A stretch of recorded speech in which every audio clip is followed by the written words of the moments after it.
My name is Luis Solis. I am the interim director of the Kimberly Green Latin American and Caribbean Center here at Florida International University.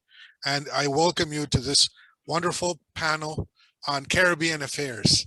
Many things we're going to be discussing today with a great group of panelists, a very distinguished author who has prepared a paper that will be shared with you through our webpage soon. And I hope that we will have a very exciting morning with this very talented, qualified, experienced group of analysts, professionals, of practitioners who know the Caribbean well. This is an event that we are organizing in tandem, with support, co-hosting it with the CPC, the Caribbean Policy Consortium, who has been a fantastic partner in developing the series of webinars with which we have been able to portray some of the contemporary realities of the Caribbean and the Anglo-Caribbean nations. I thank the CPC for their support, for the contributions they've made, for the many specialists they have contributed with, and I'm certain that we will continue this happy association in the future. To give a few words of welcome, it is my pleasure to give the floor to Professor Dr. David Lewis, who is the chair of the CPC, the Caribbean Policy Consortium. David. Thank you, Luis, President Solis. Indeed, this has been an excellent three-part program since the beginning of this year with the Kimberly Center at FIU.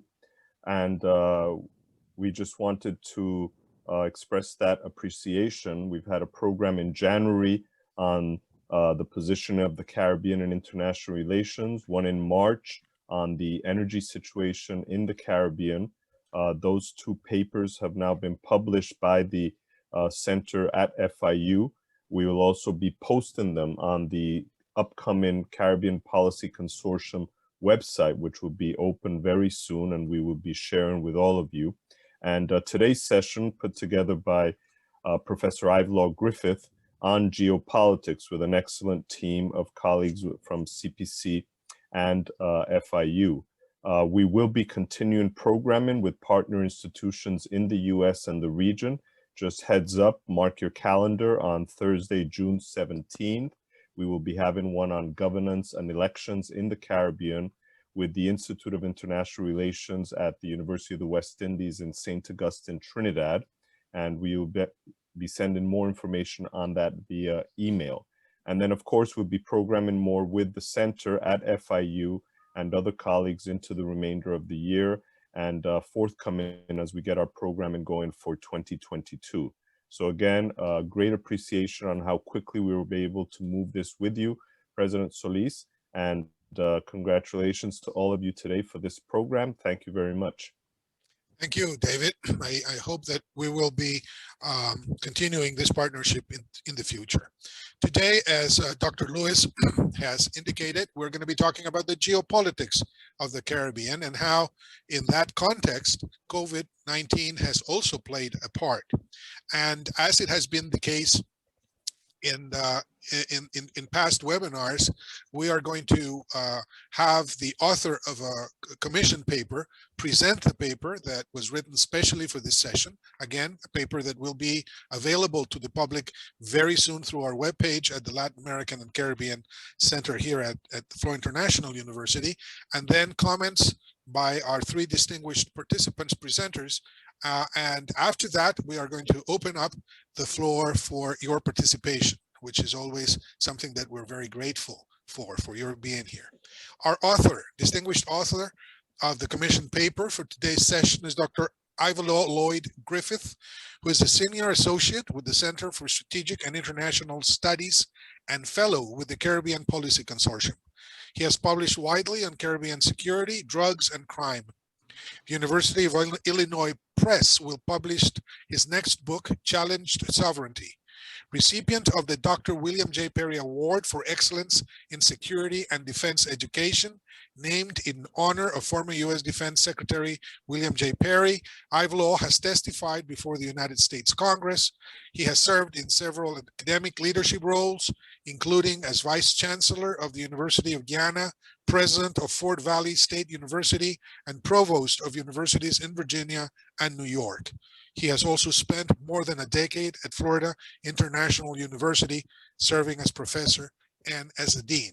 And also, he has been a friend of mine for almost half a century, which is something that we should always bear in mind. Ivelaw Griffith, thank you very much for being with us, my friend, and the floor is yours. Thank you, Mr. President. Turning it over to Lindsay.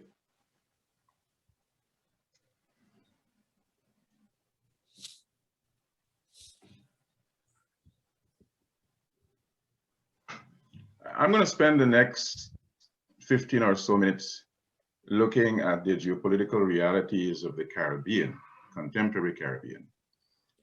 Go to the next slide, please. And I've long admired a bit of advice from a philosopher called Bertrand Russell. And so I'll be using Bertrand Russell's admonition, advice, in framing the paper around, framing this presentation around two question marks. First question mark has to do with what's the geopolitical value added of the contemporary Caribbean? And the second question mark has to do with what are some of the important continuity and change dynamics. The attention will be paid more to the change dynamics regarding the health geopolitics. But the entire paper also has two central constructs. One construct regarding the matter of a pivot region, and a second construct having to do with the fact that, in my view and the view of many others, the global pandemic of which we are a part now is age defining. Next slide, please.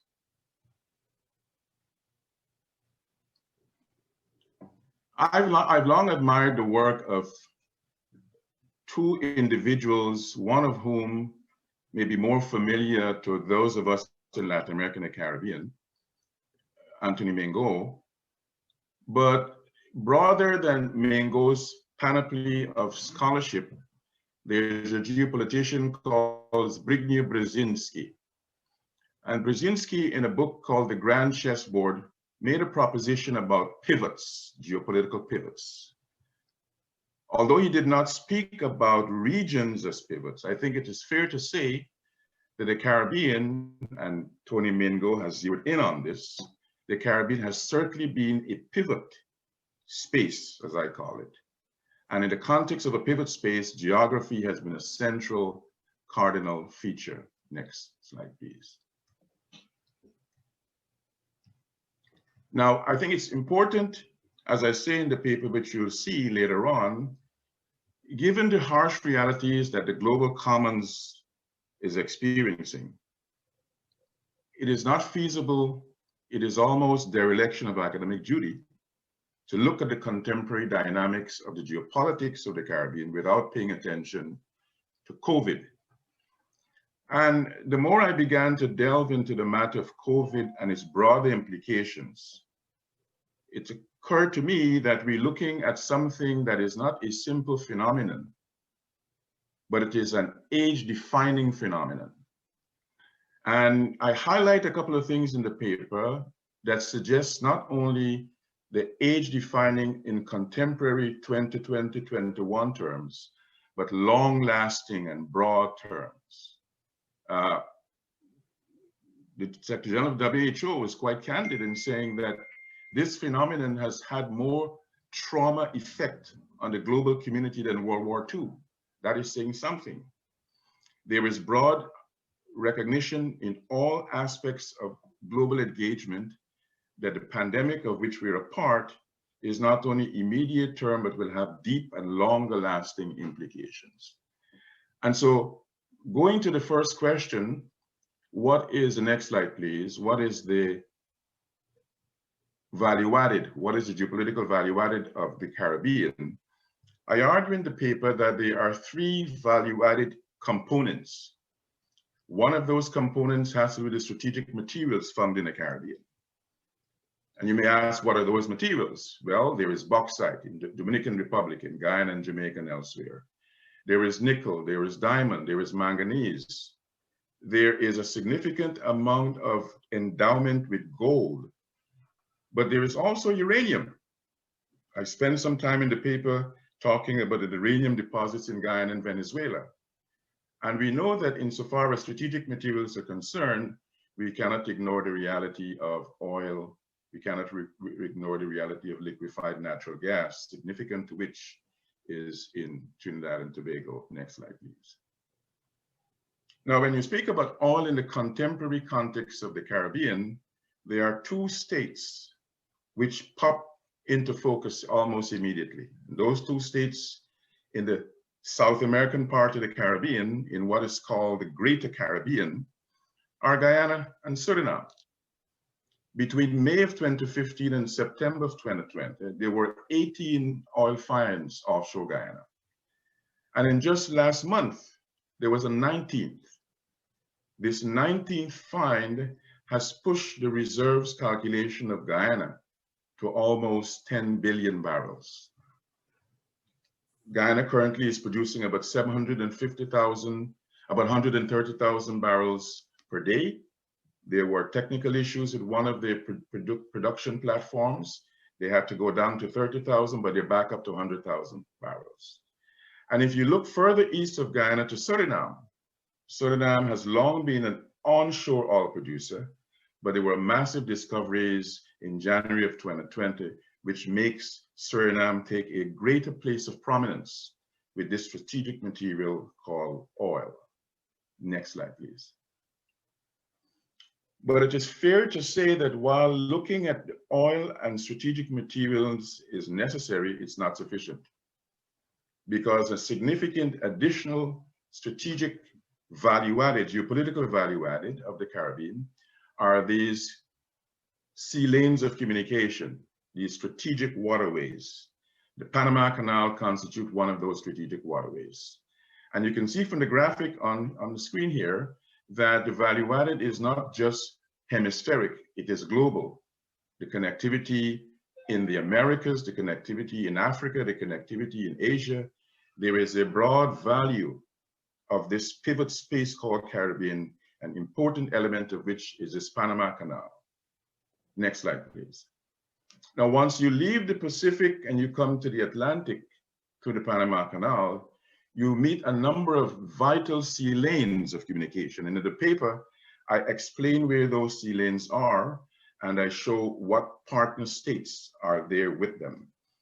But you cannot get through the Panama Canal and get to North America or to Europe or to other parts of the world without transiting these vital sea lanes. And these vital sea lanes in the Caribbean, once you exit the Panama Canal, are not only valuable for commercial purposes, they're valuable for military purposes. And further explanation is provided in the paper. Next slide, please. But I explain in the paper that there's a third important geopolitical value of the Caribbean, and that has to do with the basic operations by the United States. I go at some length in explaining in the paper there's a continuity of value insofar as bases are concerned. And ever since the end of the Cold War, there has been a diminution of the number of bases and the number of elements in that base. But if you go to the Bahamas, you may not know of a little island in the Bahamian chain called Andros, but Andros has long been, for 4 decades now, the operation of something called the Atlantic Underwater Testing and Evaluation Center, which is a critical part of the United States naval submarine warfare. Does testing, does underwater development, critical in a variety of respects, not only for the Caribbean Western Hemisphere. It is connected to NORAD, it's connected to NATO in many respects. Nice. Next slide, please. So if we're looking at what are the critical value added geopolitically, we find that strategic materials are important. We find that strategic waterways are important. We find that basing operations by the United States in the Caribbean. Now, I explain in the paper that Bahamas is not the only locus of presence militarily in the Caribbean. If you go to Aruba, you'll find something else there as well. One may ask, well, is United States presence in the Caribbean the alpha, the beginning, the genesis? The answer is no. We know that the 15th century saw the advent of European countries, and there was a time when the European powers, Spain, Britain, the Netherlands, were significant presence. They were the hegemons.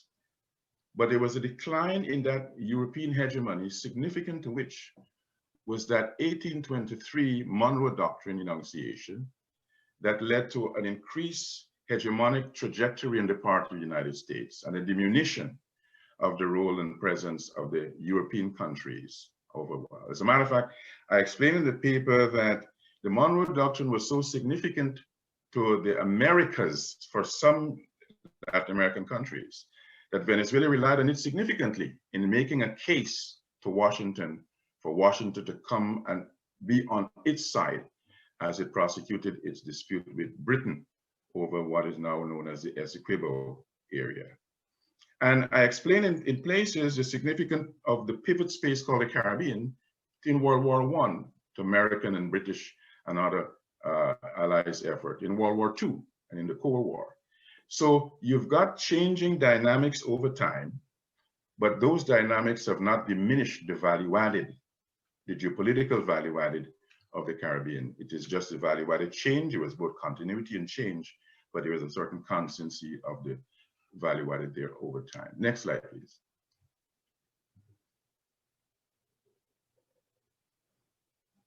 Change also saw other nations, some of them extra hemispheric, getting into the Caribbean Pivot Space Act.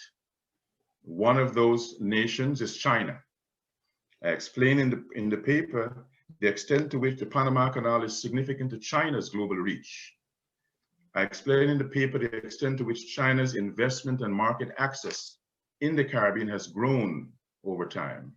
I call upon lots of the people who are close followers, including Evan Ellis, member of our distinguished community of Caribbean Policy Consortium. And so you've got in China, as a changing dynamics and their presence because of their domestic political changes and their sense of self as a global hegemon, threatening, wanting to challenge the United States as the unilateral, unipolar hegemon, the Caribbean becomes an increasing place for them to engage geopolitically. And part of that engagement geopolitically has been on the domestic front. The rivalry with Taiwan over place and presence, over the diplomatic footprint. And there was an interesting development only 2 months ago where the rivalry was played out in Guyana. Guyana wanted to create some space, maybe to flex its muscles a little bit by allowing Taiwan to open a trade office.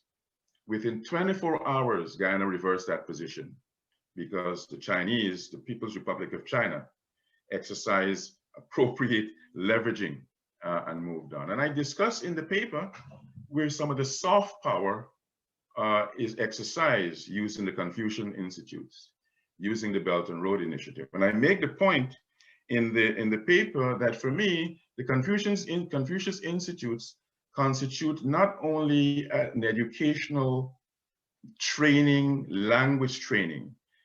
Having been intimately involved with the University of Guyana as part of the Confucian Institutes, I've been able to see up close and personal the extent to which the Confucian Institutes are part of the strategic design of China to engage broader, to reach beyond Asia, to be a global power of presence. And I've got a graphic there that shows over time the physical economic investments, the physical financial investments as part of the global reach, as part of this changing competition landscape.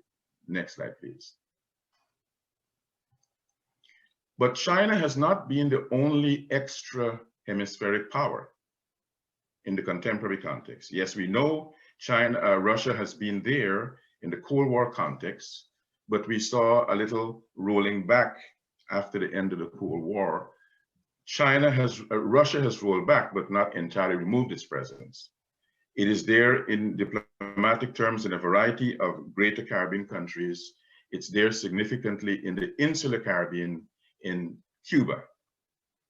But it is when you look to the greater Caribbean, to Venezuela in particular, is where you see the engagement of Russia in the Caribbean, where you see the engagement of countries that are not as grand in their visioning as Russia, countries like Iran, that have had their own sense of self over time. And one of the things I spent some time discussing in the paper is Iran's interest in uranium access, not only in regard to Venezuela, which was also under Hugo Chavez intending to scale up its nuclear capabilities, but in relation to Guyana.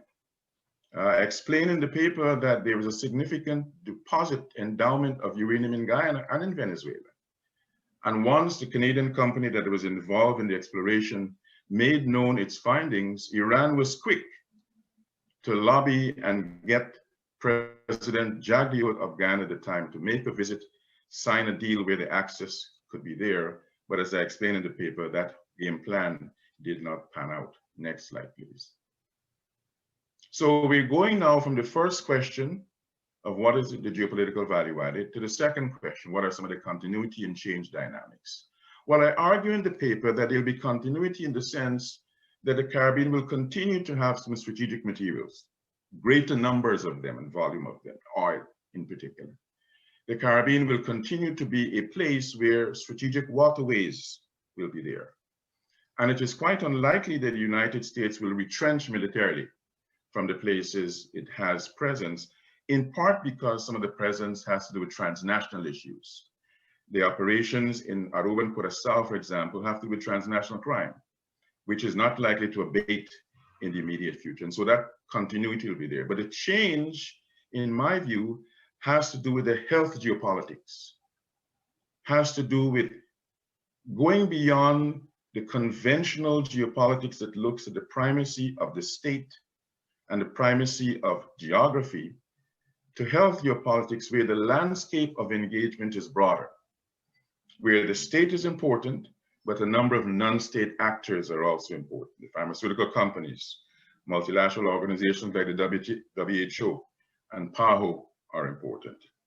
But I think in order for you to appreciate the health dynamics, you've got to spend a few moments asking, what are the manifestations of the pandemic in the Caribbean? And if you go to the next slide, I spent some time in the paper teasing out the places in the Caribbean where the cases have been manifesting themselves, where the recoveries have been manifesting themselves, where the deaths have been manifesting themselves. And I cited a powerful remark from the Prime Minister of Barbados, who was the outgoing chair of the CARICOM group. July of 2020, I have the quote there, talk about COVID-19 has scarred the region. But I argue in the paper that the scarring has continued. And I have data that presents the portrait of the scarring. The portrait of the scarring that is not uniform across the Caribbean. Some countries are doing much better than others for a variety of reasons. And one of those countries I explained is Cuba. And so you've got the manifestations, next slide, please.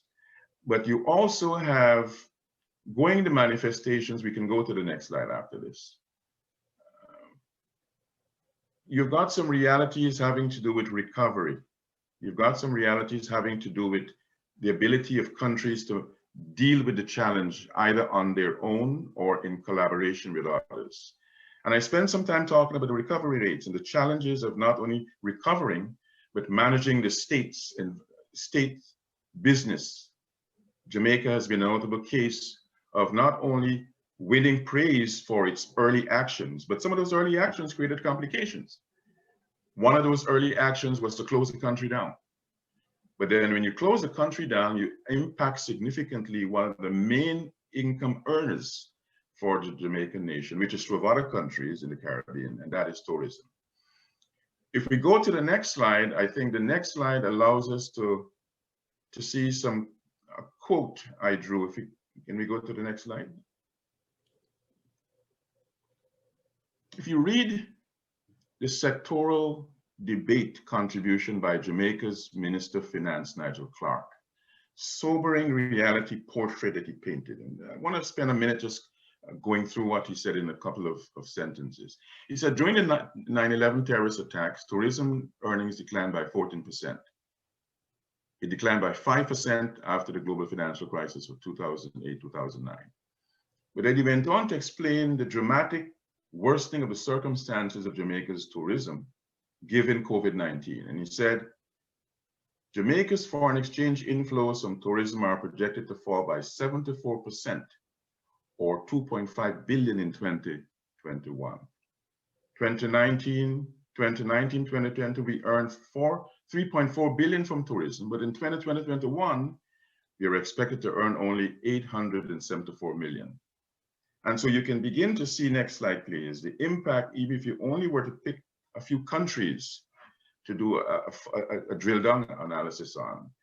But I make the point in the paper that even countries with mineral wealth, like Cuba, like Dominican Republic, like Jamaica, tourism is such an important part of the economy, of their lives and livelihoods of those societies, that the pandemic has broad economic and social and other impact in its scope.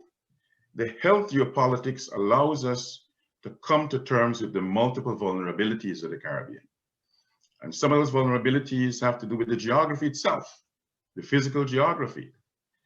The vulnerabilities and the health geopolitics allow us also to see a number of countries using the health geopolitics, not only for humanitarian reasons, but for soft power reasons, to exercise geopolitical leverage, agency. And I make the point, next slide, please.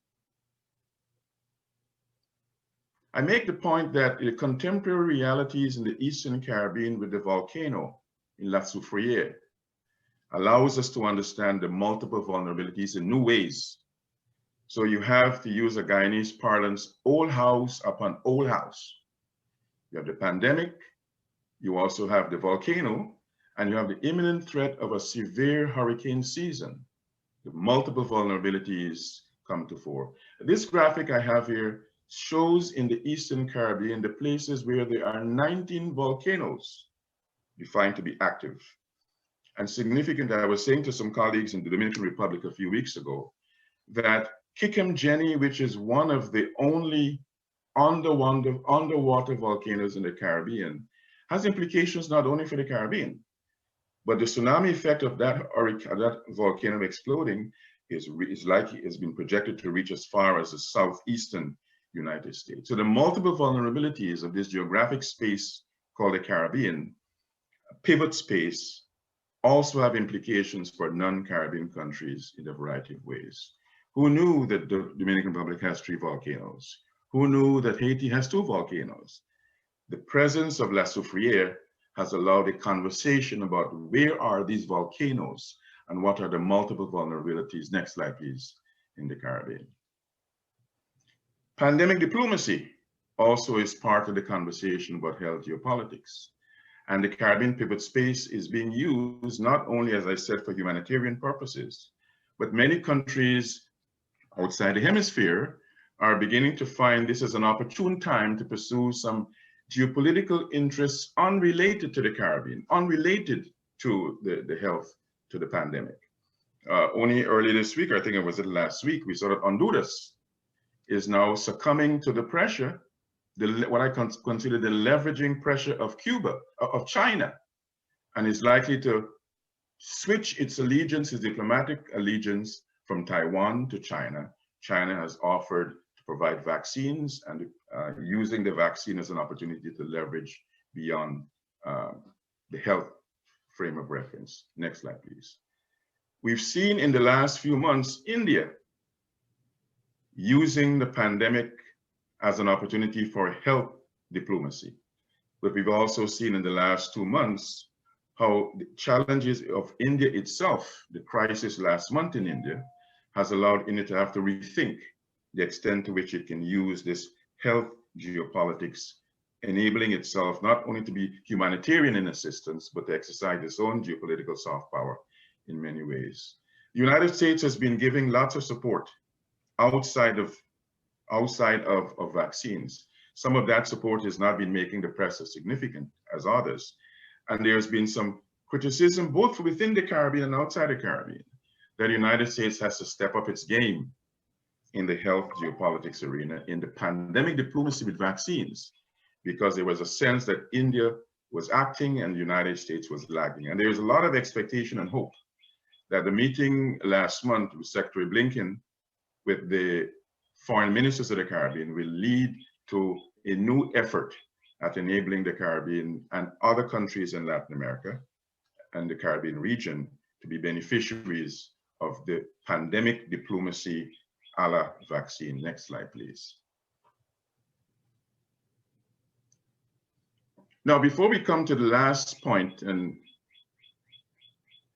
I think I'm at 90% of my time, it's important to recognize two other realities. I explained that not only is the pandemic a transnational phenomenon, but the circumstances of the Caribbean are such that by themselves, even if the circumstances were amenable to individual country action, Caribbean countries are not able on their own, Latin American countries are not able on their own to act in responsive ways, appropriate responsive ways.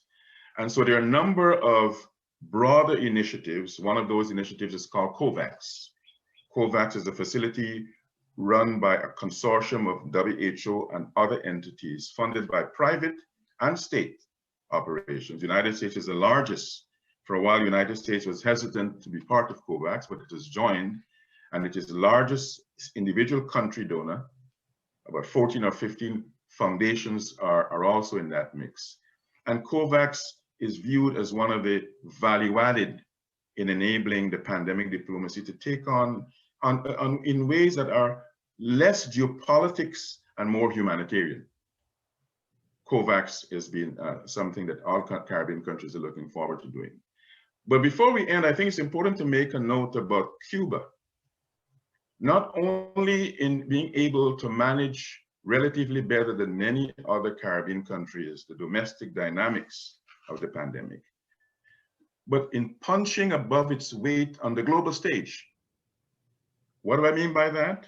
Well, Cuba is one of only 2 countries in Latin America and the Caribbean that has advanced to the stage where it has produced a vaccine. Cuba has also been leveraging its presence by enabling other Latin American countries to be able to exercise their global pandemic diplomacy.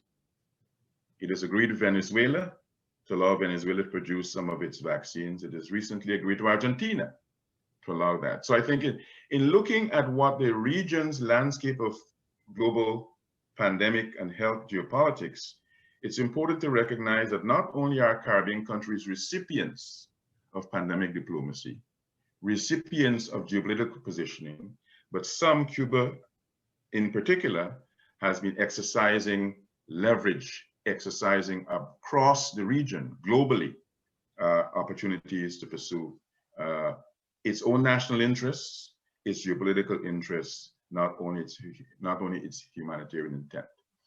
So let me conclude with the following observations. Next slide, please. I suggest in the study that there are several conclusions we can draw from my analysis.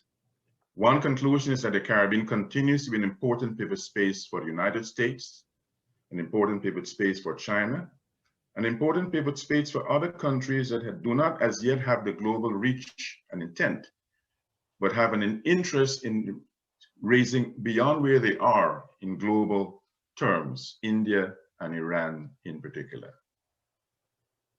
I argue that what I call the age of COVID-19 has added some complexity to the region's geopolitical realities, accentuating the issue of health geopolitics. I argue that yes, there has been skillful maneuvering by Caribbean leaders, managing the circumstances of the both conventional and health geopolitics. But the landscape suggests that there are signs of greater challenge ahead. I argue that continuity and change, along with competition and cooperation, have been constants in the geopolitical landscape of the region. And I end by suggesting that not only are we likely to see in the Guyana-Suriname basin the basis for enhanced geopolitical positioning by countries there, countries like the United States and China and Britain and France and Spain, all of which have interests in that Guyana-Suriname basin. But I think you're likely to see some new dynamics in the Guyana-Venezuela dispute, where there are major stakeholders, state stakeholders, powerful actors in both places. China, United States, other countries have interest in the minerals, in the wealth of both Guyana and Venezuela. So the continuity will be there. The change, especially in regard to health geopolitics, is there. And I had very great fun in researching and writing this paper. I'm hoping that when people begin to read it, have a chance to read it, they will enjoy reading it as much as I enjoyed writing. Thank you, Mr. President. Thank you very much, Dr. Griffith, for that extraordinary contribution. A very well thought of paper, and I want to remind you that we're going to publish Dr. Griffith's paper soon in our website at the Kimberly-Green Latin American Caribbean Center's website. So thank you for that contribution. And to continue with our discussion, we're now in the phase of our presenters reacting to Dr. Griffith's paper and also adding their own observations.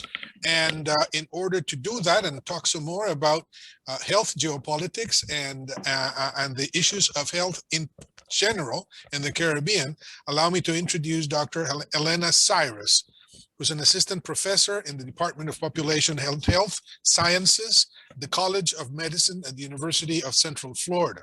She is an infectious disease epidemiologist with research experience in sub-Saharan Africa, Southeast Asia, and the Latin American Caribbean region. Her research focuses on investigating social determinants of health contributing toward health inequities among vulnerable populations globally.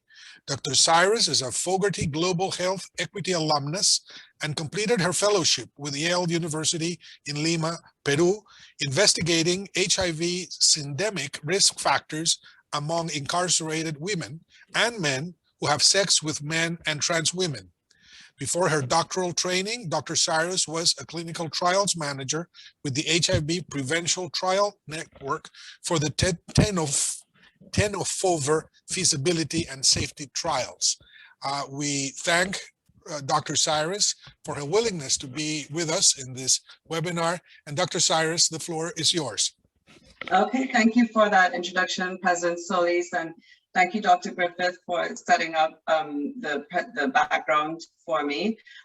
Thanks to everyone for having me again in this series. It really is an honor for me to be back, even though I am an infectious disease epidemiologist that has worked in colleges of medicine and public health for most of my career. Some are surprised to know that I actually have a degree in international relations with a focus in the Latin American and Caribbean region. And so it is always a pleasure for me to return to my home, away from home, and speak a little bit. There's a lot of overlap in the discussion between what Professor Griffith talked about and what I'm about to talk about, which is basically the broad impact of COVID-19 pandemic on health geopolitics in the Caribbean region.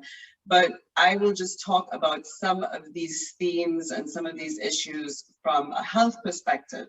But you will see that I didn't have any really previous discussion with Dr. Griffith other than reading his paper. And we have a lot of common points that are made throughout the presentation. So there is some linkage there. I would encourage you in terms of statistics and epidemiology. In the interest of time, I'm not going to focus on it on this presentation. The first lecture that I did in the first panel, we focused a little bit more on some of the outcomes such as incidence and prevalence. And these statistics are readily available at Hopkins website and some other dashboards. But I'll, just for background, briefly, I'll just remind everyone in this audience that COVID-19 emerged about 18 months ago in March, was declared a public health emergency. Since then, you know, all of these, and the other reason I don't want to focus too much on statistics at this point is because things are static, things are constantly evolving, as you see, and it depends by region. And so up until a month ago, if we look just at the Caribbean region, we felt, and even it was reflected in the paper, that the Caribbean region, relatively speaking, in terms of global response, was doing fairly well. You know, some were doing better than others. And now what we've started to see is spikes in certain countries that we consider to be successes, namely Cuba and Trinidad. And that has happened fairly recently. So the emergence of the vaccines and the additional safety data that we're receiving right now could not come at a better time to start to address some of these issues.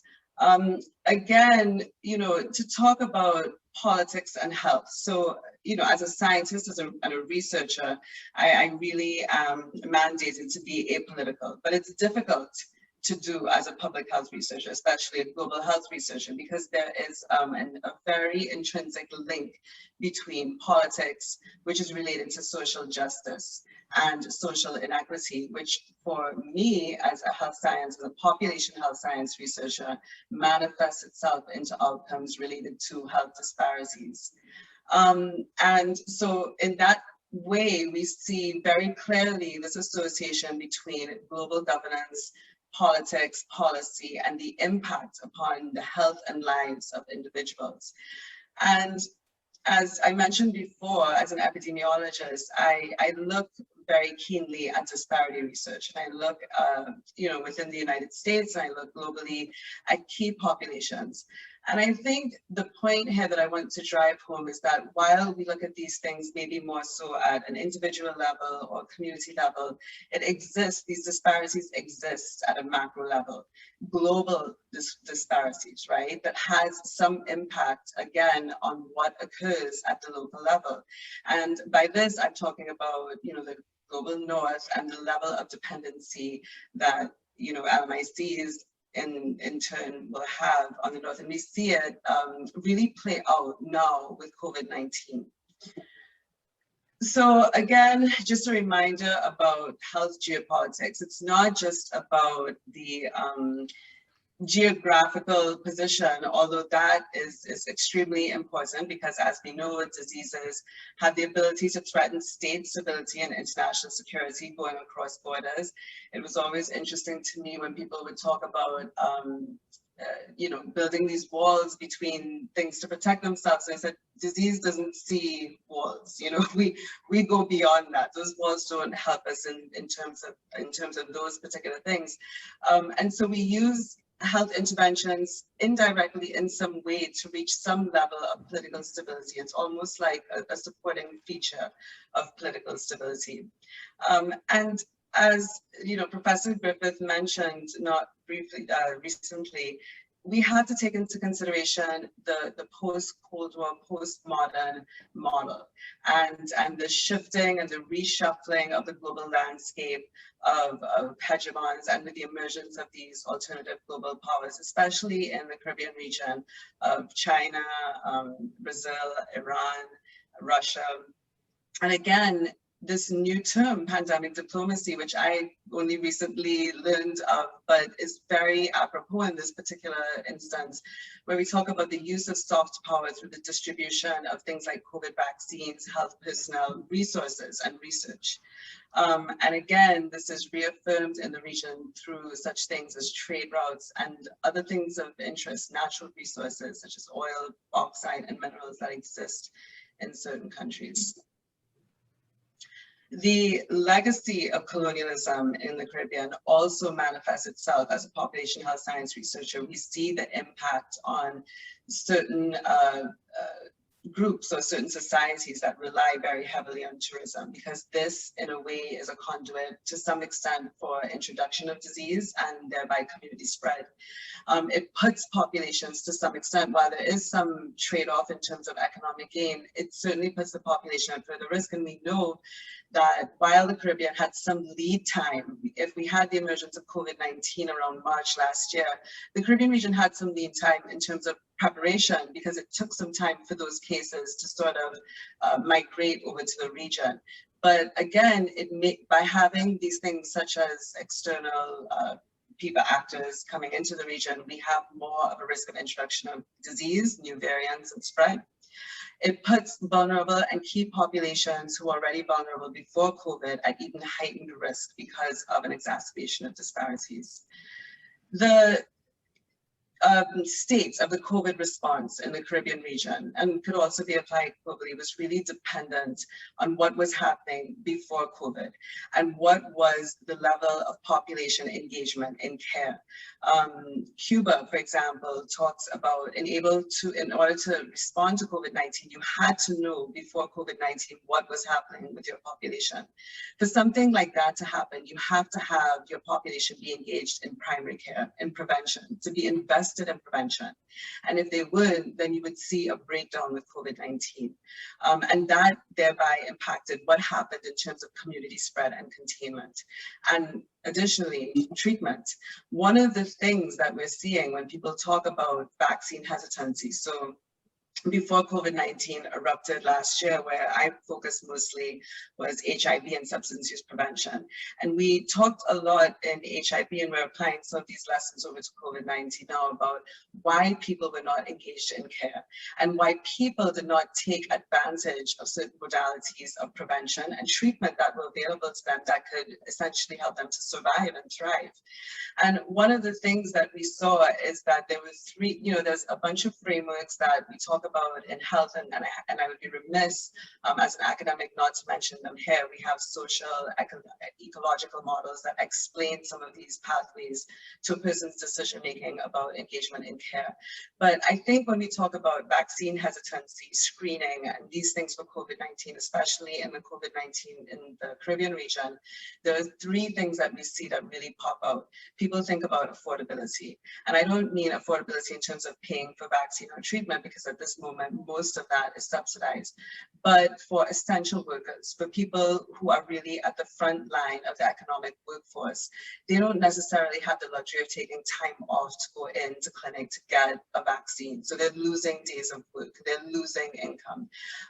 That is something to take into consideration for affordability. Confidence, how much confidence do you have in the health system that you live in and thereby want to access? And so these are all things that we consider when we look at the state of the situation in the Caribbean region. Other things, as I said, while I try to remain apolitical as much as possible, I must consider certain socio-political factors when I look at COVID-19, when I try to explain, it would be great if we put into these scientific models just the human factors, but we have to look at the entire background, the entire context.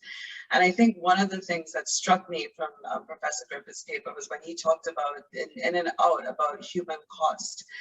And human cost came before COVID-19 and after COVID-19, with just the brain drain that we have and the loss of talent that we see in the region. This would have impacted how much a country would be able to respond. With the loss of life with COVID-19, that is then also now going to impact future response, what talent is available. So the human cost really is a problem. Immediately, what we're seeing right now is disparities in terms of vaccine development, supply, healthcare systems, and country infrastructure. Some countries have that infrastructure, Trinidad, Jamaica, some of the larger countries, Cuba, and some countries don't, and we're not prepared. And so there will be an overwhelming hit to the public health system. Outside of those larger countries, we have to look at things that are happening at the clinical level and also the subclinical level. People talk about now just recovering from COVID-19, but we don't understand the disease completely. This disease has been with us for less than 24 months. This is going to take decades and decades of research to understand things like long hauler syndrome, symptoms that we see in people who have no active viral load, but still have symptoms of COVID-19 well after they are undetectable. We see multi-organ inflammation in children. We don't understand it. These are things that need to be investigated. And while the geopolitical landscape is changing and things are changing, it impacts what happens in terms of resources for that research and development. Immigration is another big issue for us in terms of population health sciences. We think about very direct impact in terms of community spread and introduction of cases into societies through travel. But we also think about indirect things that are related to immigration, things such as remittances. And remittances are important because that impacts a person's decision for access to care. So all of these things are cyclical and related and have to be taken into consideration as we move forward. Industry and economy. So overall, what we see with COVID-19 in general is shrinking of economies and GDP. And we see more of an impact, of course, for economies that are based in tourism compared to others that are more diversified. There's different types of impact. What we're seeing now in terms of COVID-19, we're seeing direct impact again in terms of COVID-related deaths. And also casualties, but we also see indirect things, things related to mental health, substance use, sex tourism, and drug trade. There's been impact there.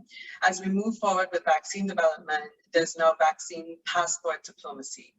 And we've seen the emergence, again, as I mentioned, I do substance use research, so I deal a lot with dark web. And I think now we're going to have dark web for things related to COVID-19 because there are fake test results, fake vaccination cards that are already starting to circulate. And again, there's also, as we mentioned before, a difference in the diplomacy at the government level impacts what happens with things like treatment and vaccine and supply in terms of clinic. So that also has some consideration for us. As Professor Griffith noted, I also wanted to talk about Her Excellency Motley and her comment with regards to the impact of COVID-19. And we have a term in epidemiology, we say effect modifier. And in our lingo, what we are saying, if we translate it for Professor Motley, Dr. Motley, is that the same way when we were doing research before COVID-19, we would have to do health intake and we would have to look at a person's environment, their social history, their family history, their medical history in order to do any type of diagnosis. Now, at all levels, in every single model related to health, we have to include COVID-19. So this has now become a significant effect modifier that we have to take into account. I mean, most of my studies are NIH funded, and even for NIH, I have had to adjust all of our existing studies to now look at COVID-19 either as a modifier or as a confounding variable. Finally, I think I just want to end with what has happened is that COVID-19 has exacerbated the region's health vulnerability that existed before COVID-19 and will now, depending on what happens in the future, either improve or get worse. And I think it will be country specific and will depend on, again, the level of politics that plays out with some of these government and non-government actors. But I believe that to address these macro and micro disparities of the region, we need to examine more closely the relationship between the healthcare and well-being of individuals as well as economic stability. And how does that exactly play out when we look at things like social determinants of health? Finally, I just wanted to talk a little bit about some recommendations and emerging topics as we move forward. Again, as I say, it's a very trying and stressful time, but it is also a time that visions much innovation and much growth, I would say, in terms of scientific development. There's been a lot of pitfalls in the past 18 months, but there's also been some successes and some things that I think that we can look to use as models. In terms of pitfalls, one of the things that COVID-19 has done is that it has attacked or diminished some of the advances that we've made in other areas of research. So as an HIV researcher, we had started to see some progress globally in terms of people achieving viral suppression or prevention or reduction of cases. And already in Haiti, we're starting to see a disruption there. So that is a problem. And I think that will continue to occur, not only for HIV, but for other chronic diseases where there will be a disruption in care as we put all of our efforts and focus onto COVID-19. As I mentioned before, I think we have to keep an eye out for some of these subclinical issues that are not tangible, things related to mental health and substance use that I think are really going to have very strong influence on what happens with our communities and societies in the region. However, there are some lessons and positive lessons that can be learned. There is not a lot of research. That is another problem that I believe we need to put more resources into research, because that is where the answers are, whether it be health research, political research. We really need to invest more. What I see that exists right now, it doesn't exist in North America. It's mostly happening in Europe, in Western and Eastern Europe. The London School of Hygiene is a big proponent of that type of research, and also in Russia. We can use what we see in our region, specifically in Cuba, as a case study. And some of the positive things that have come out of Cuba, they have a very robust medical health system and public health system. The vaccines that they have in development, the Soberana series, which actually stands for sovereignty, which I think is so great because it also speaks to why we need to have less of a dependency on some of these global powers. Are two candidate vaccines that show some real promise, and I think can speak to the gap that we're seeing now in terms of vaccine supply. And the Cuban government has always had, before COVID-19, a focus on population health, primary care, and prevention. And while this might seem a minor issue, it is key in having a good public health system that can respond. COVID-19 is not the last emerging infectious disease that we're going to deal with. And I hope this is a lesson that everyone learns from here. Taiwan too, as a global partner, you spoke a little bit about Taiwan emerging and rivaling China. And I see countries such as St. Vincent also engaging more with Taiwan. And Taiwan did really well in terms of COVID-19 response. They had robust quarantine and contact tracing. They had case-based interventions as well as population-based interventions, and they had widespread adherence, which leads me to the last point, is that while we apply these lessons, there's also this cultural difference. And one of the things with some of the similarities with some of these governments is that there's more control over their societies, so they can have more adherence. In societies like the United States and the Caribbean region, where the individual citizens have more autonomy, we will have more issue with adherence. And that will have impact on how we do as we move forward. And so that's why we have to work on this relationship between the government and community, work on trust and confidence. Just some acknowledgements about my collaborators, which really exist within Florida, of course, LAC, the National Institutes of Health that funds everything we do, my trust team at UCF, UE, UPC that I work with in Peru, and Dr. Griffith for spearheading this entire initiative and writing the paper. And then my contact information, and I don't know if we're doing Q&A now or at the end. Thank you very much, Dr. Cyrus. That was a very enlightening and extraordinarily informative presentation. And now we are going to go directly to the presentation of Ambassador J. Phillip Hughes, who's adjunct professor of diplomacy at Washington, D.C.'s Institute of World Politics. Ambassador Hughes served as U.S. Ambassador to Barbados and the Eastern Caribbean for President George H.W. Bush. He served twice on the White House's National Security Council, first as Director for Latin American Affairs and later as the Council's Executive Secretary, and as Assistant Secretary of Commerce, Deputy Assistant Secretary of State, and as Deputy Assistant for National Security Affairs to Vice President G.H.W. Bush. As you see, he's got a very impressive curriculum. He's a practitioner, person who knows the Caribbean well, and who has served in different functions in the U.S. government. Ambassador, thank you very much for joining us. The floor is yours. Thank you very much, President Solis, and thank you to our audience for having me today to comment on these two papers. I wouldn't call what I have to say a presentation. I would rather call it commentary on the very comprehensive and interesting presentations we've just received from Professor Griffith and Professor Cyrus. I saw that Professor Cyrus's presentation began with a notation of her preferred pronouns, and in the same spirit of modern academic custom, I will begin noting that my presentation, my observations come with a trigger warning. And my trigger warning is this: I have an aversion to fads. A lifelong aversion to fads. I don't follow them at all. Geopolitics, one of the two foci of Professor Griffith's paper, is no fad. It is a constant of international relations and has been with us always, certainly as long as there has been a state system since the Treaty of Westphalia of the 17th century and even earlier.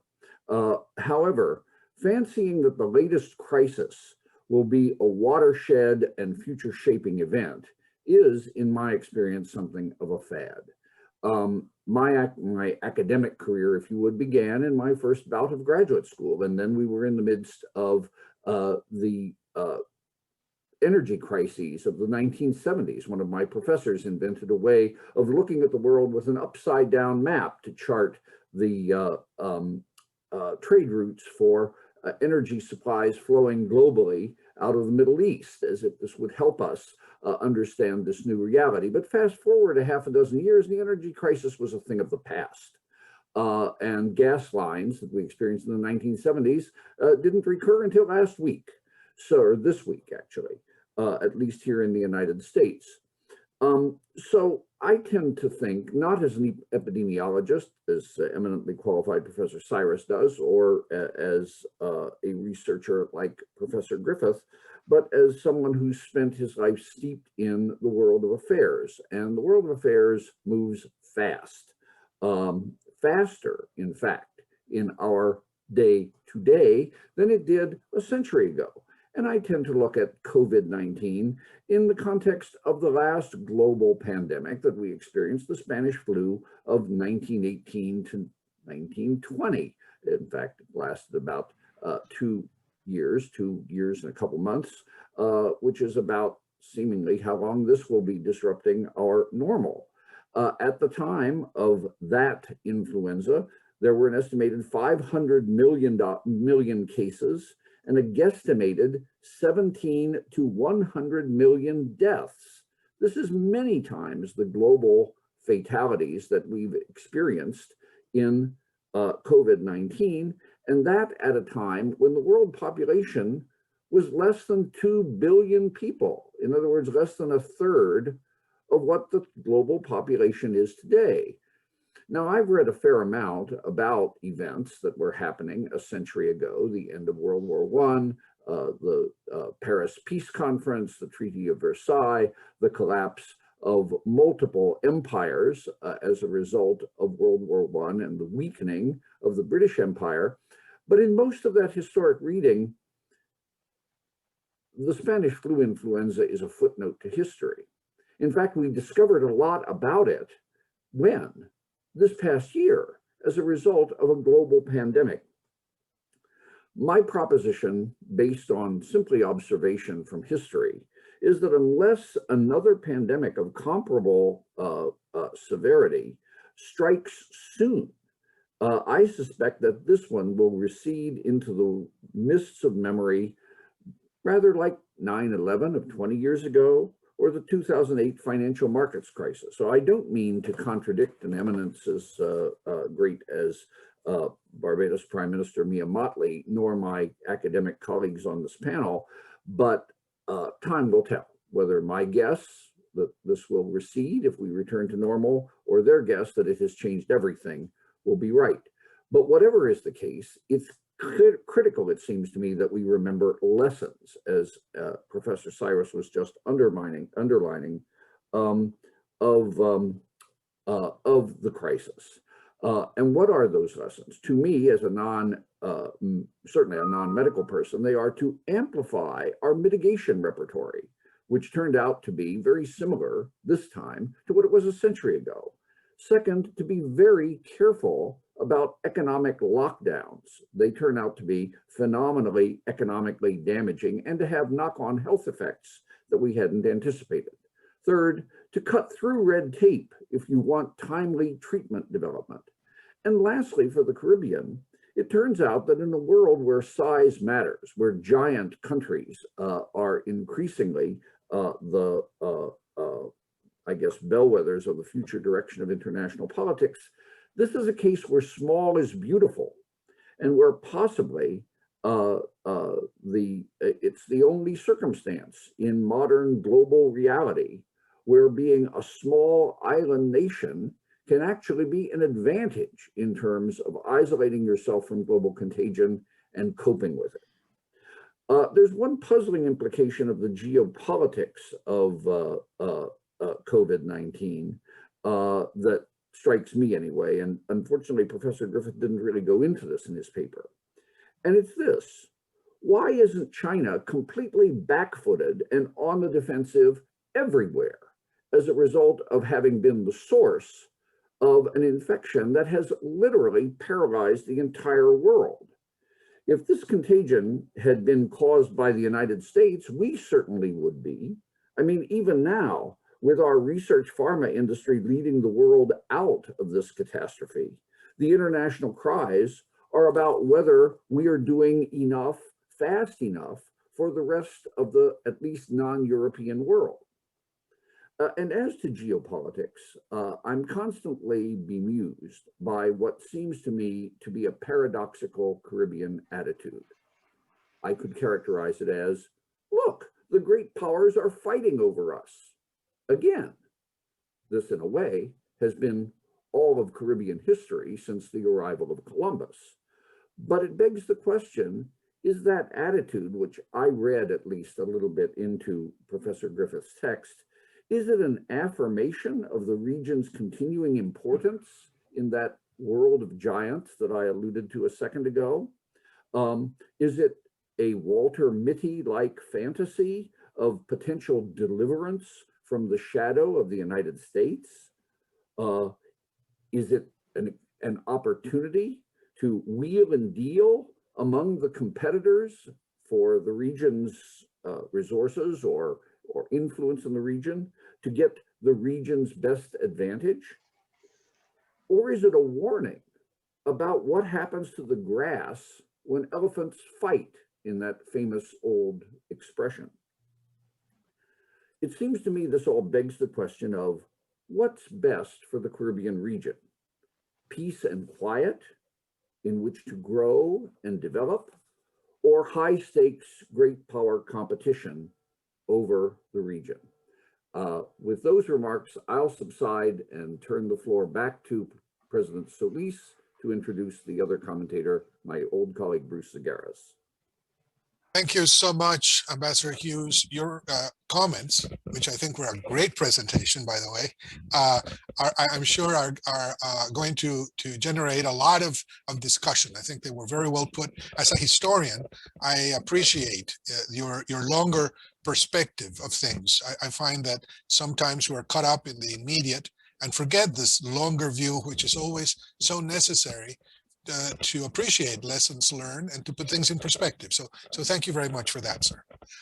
Now the floor goes to Professor Bruce Zagaris, who is a member of the Caribbean Policy Consortium. He's a fellow, but he's also a partner of Berliner, Corcoran, and Rowe LLP, formerly lecturer of the University of the West Indies Faculty of Law. He has consulted for international organizations and governments on tax, international business, and international enforcement law issues. He has represented CARICOM governments in treaty negotiations and testified in Congress on Caribbean policy issues. Thank you very much for being with us. Mr. Sagaris, the floor goes to you. Thank you very much. It's an honor to be here with such distinguished panelists. Congratulations to Ivelaw for his excellent and incisive paper. I just want to comment on two issues. One is US-Cuba relations, and secondly, Caribbean integration. So looking at US-Cuba from a geopolitical perspective, of course, the US and Cuba have been at odds since 1958, with the exception of the normalization during the Obama administration. And during that normalization, they started a law enforcement dialogue, which had meetings of technical groups on everything from narcotics to migration to counterterrorism. And they also signed a memorandum of understanding on law enforcement cooperation. Those meetings were discontinued in the Trump administration, and the absence of the meetings and cooperation diminishes US and regional security and facilitates the work of other non-state extra-regional participants, namely transnational criminal organizations and cartels. Meanwhile, as has been mentioned by both Ivelaw and Dr. Cyrus, Cuba plays an important role in the region, both in healthcare and education.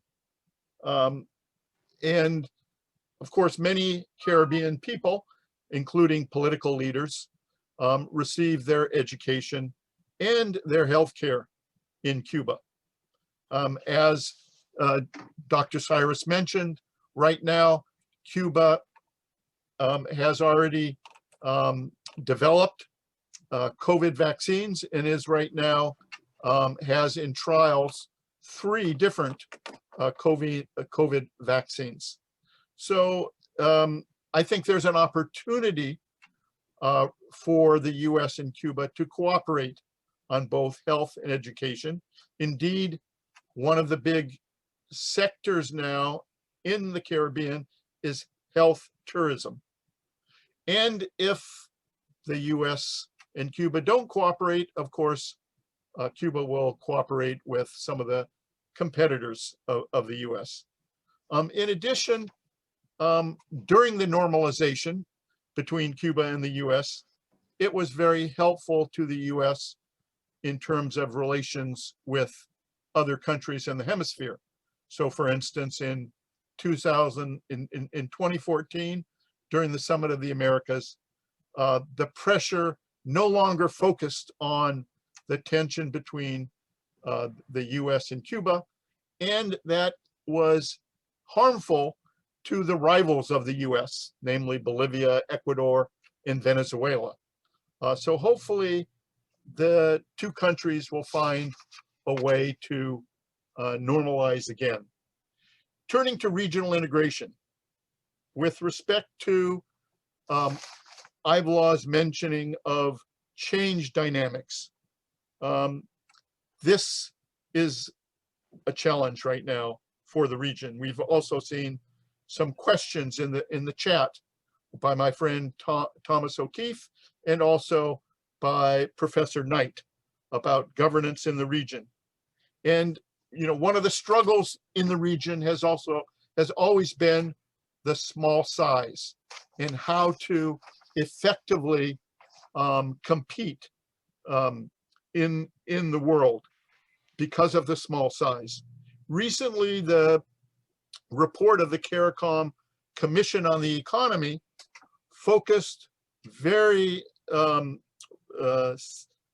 wisely on the need for common digital space in the Caribbean so that the region could buy and sell goods and also export goods. And to do this requires the region to become a, there needs to be joint procurement of telecom services and also of software. So this is a challenge for the region.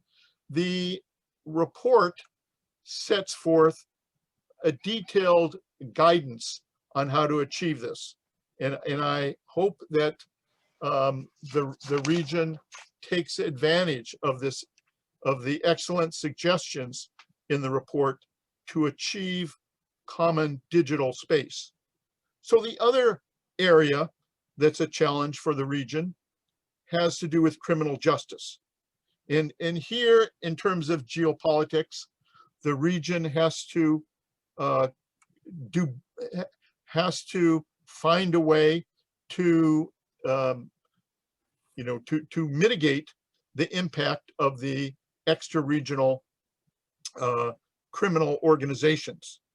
And there, more can and should be done with respect to regional cooperation in criminal matters, including anti-corruption, organized crime, money laundering, arms smuggling, migration issues. And CARICOM has started initiatives and has made some good progress with the Regional Security Services, the Implementation Agency for Crime and Security, the Caribbean Association of Chiefs of Police, the CARICOM Arrest Warrant, and other initiatives. With the help of the Commonwealth Secretariat, the Commonwealth Caribbean Association of Integrity Commissions has been meeting annually for the last 5 years. But more work is required with respect to civil society and anti-corruption and transparency. And in this regard, there's a budding Transparency International Caribbean network with around 5 member countries so far. They are looking to formalize as a regional advocacy group in order to propose anti-corruption initiatives and educate the region and press for more anti-corruption measures. So one other final suggestion is that CARICOM should consider developing a pilot project emulating the European Union Justice and Home Affairs Council. So the CARICOM Attorneys General would meet on a regular basis to consider initiatives in terms of the rule of law and criminal justice, and would try to implement those initiatives. Of course, the CARICOM doesn't have yet the legal authority that the EU Justice and Home Affairs Council has, but nevertheless, starting to have these regular meetings, I think would help the region move in this direction. And with that, I turn the floor back to President and look forward to the Q&A from the audience. Thank you. Thank you very much, Dr. Zagaris. Now I'm going to give Ivelaw 3 minutes to react to some of the comments. I'm sorry that we're running against time. Time has become the enemy of good scholarship, and I am afraid we're almost at the end of the seminar. We only have roughly 12 more minutes for it. So I would kindly ask our participants to look at the questions in the chat on the Q&A and see if you would like to refer to them. And then I will give you a second opportunity for a second reply on the questions and maybe some of the things that you've heard as we close down. So I would kindly ask you to be very brief. But now the floor goes to Ivelaw Griffith. I suppose that he has lots of things to comment about. I'm sorry that you only have three minutes on it, my friend. Go ahead. Thank you, Mr. President. I'm going to be generous with the rest of the panel and only take 1.5 of those 3 minutes. And I'd like to just make 2 observations. One is to thank all the panelists for great contributions, provocative questions, and to suggest that not only are the suggestions realistic and provocative, but I myself, having spent a week in Santo Domingo a couple of weeks ago, moderating a few sessions of the Southcom annual meeting of Caribbean military and police chiefs. On the way back, it occurred to me that I need to do a little bit more on one of the questions raised by Bruce, and that is on the corruption and criminal justice side, also mentioned by Elena. And so I've begun a project looking at the COVID-related crime and corruption in the Caribbean. And perhaps we, at some time in the future, may have an opportunity once I finish that study to ponder a little bit on it. But I want to respond, I have about 30 seconds left, Guillermo. I want to respond to the very provocative proposition from Phillip, and that is, why has the world not been reeling against China, given China's intimate involvement in this pandemic? And I think there are a couple of reasons one can adduce to respond to that question. China's role in the marketplace of living worldwide is such that it provides almost every nation in the world with critical supplies. And so there's a dependency even on the part of the great United States, not only for the pharmaceuticals, and of course India's in that mix as well, but across the globe. China has its tentacles in the lives and livelihood of every nation. I think that's one reason where you see a reluctance to go too far in the part of many nations. But I think a second reason has to do with the fact that China has, over the decades since Deng Xiaoping in the four modernizations in 1978, China's pursuit of its soft power has created an opportunity for a lot of people, even if they're not pro-Chinese, they're not willing to be openly, vehemently anti-Chinese. So I think we've begun to see in 2021 the value of China's soft diplomacy over the years. I mean, last time I was in China, which was 3 years ago, I sat in this grand hall thinking, look how China is taking over this world without firing a shot. Countries from all over the world with it. But I think the final observation I would make about Philip's question, President Trump's own attitude and disposition and actions contributed to not so much a sympathy for China, but the absence of sympathy for the United States approach to things in regards to the name calling, in regards to withdrawing from the WHO. So I think, Phillip, there's a combination of factors that allow China to not to get perhaps the justified wrath that it ought to have gotten, assuming, of course, that we know that China deliberately created this pandemic, created this COVID. And so I would leave it at that, having used just 1.37 minutes of my time. Yeah. May I go next in responding? I'm just worried about time. Yes, thank you very much. Thank you, Ivelaw, for your responses. Let me reverse the order of our first round and ask Professor Dr. Sagaris to go ahead with his observations. There are 4 questions posed by W. Andy Knight, our good friend from the University of Alberta, by Mr. O'Keefe, by David Lewis, and also by Jessica Byron. So if you would like to address this, please, Bruce, you already talked about, or you referred to Mr. O'Keefe's and Andy Knight's question. I don't know if you want to elaborate a little bit more. Then we'll have Elena, and we'll close with Ambassador Hughes. Please Yes. go ahead. Thank you very much. I mean, as I just wrote in the chat to Professor Knight, I think global governance is the real issue.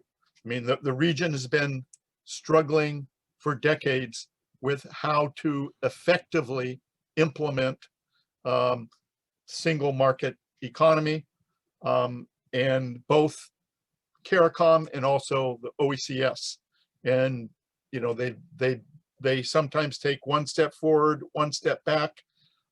It's important not only for the political leaders, but also for the private sector to engage and to develop solutions to more effectively be able to provide regional and sub-regional answers that also enables the private sector and civil society to come to grips with all the problems that face the small jurisdictions in the Caribbean.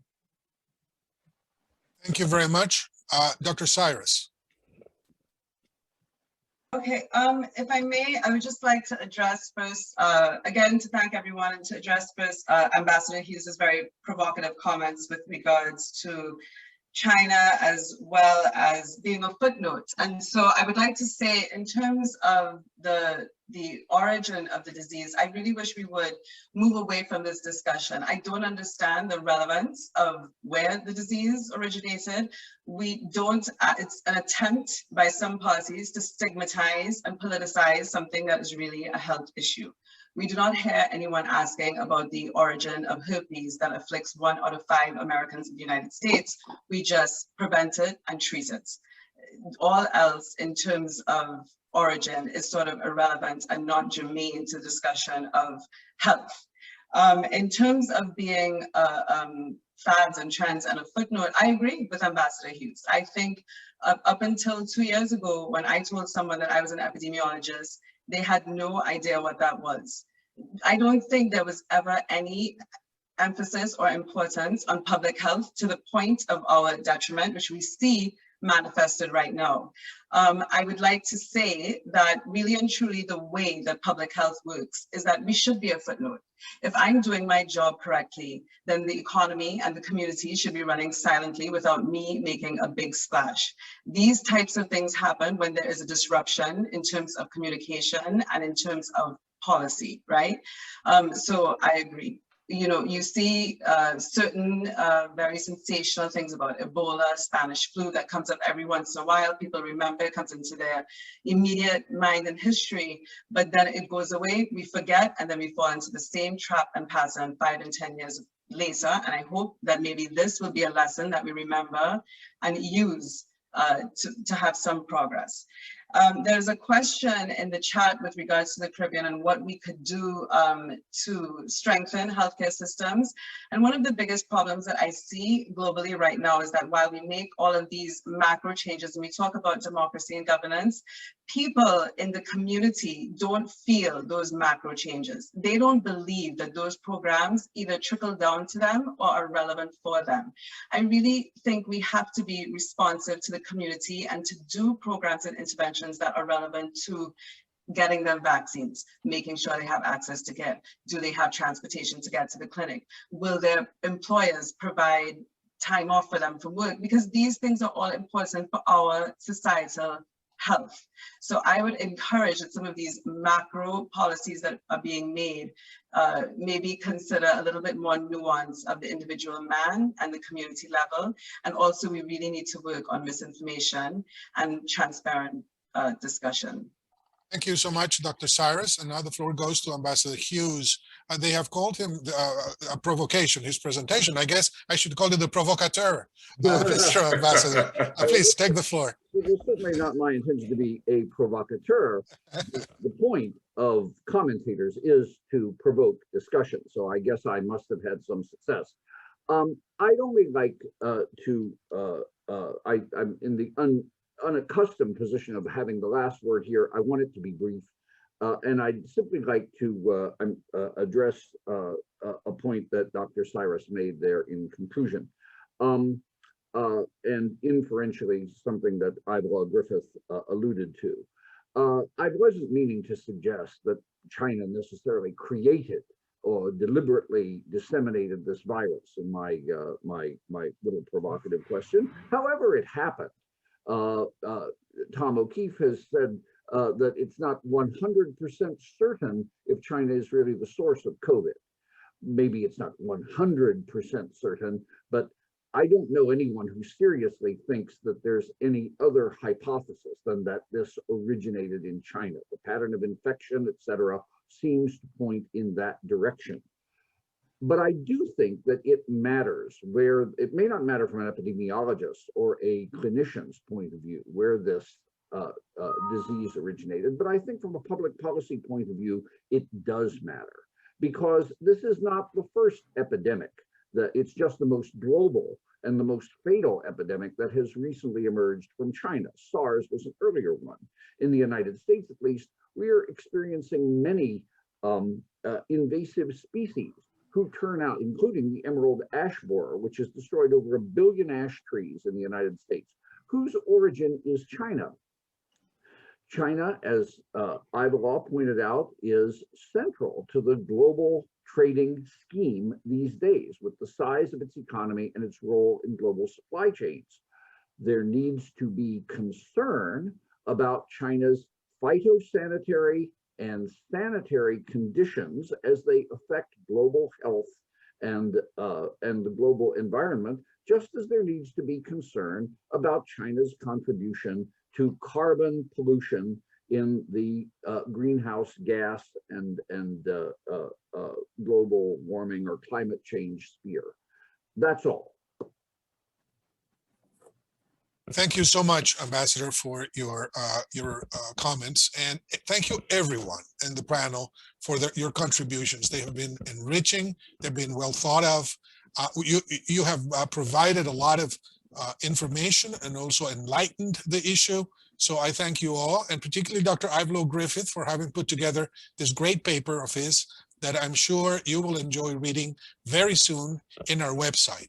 I would also like to thank Dr. David Lewis and his colleagues at the CPC, the Caribbean Policy Consortium, who have partnered with the Kimberly Green Latin American and Caribbean Center here at FIU in producing the series of webinars on Caribbean affairs and the Anglo-Caribbean affairs in particular, which I think are part of our commitment with the region, a long-standing commitment that here at FIU we've had at LAC for several decades now. So thank you all. Thank you for your presence in this event, those who attended it. And I hope that we'll see you soon, either presence in a physical way or in another of these great events that have been coordinated with the CPC support and other institutions. So thank you all. Thank you very, very much. Stay well, keep well, and take care. Bye-bye. Bye-bye.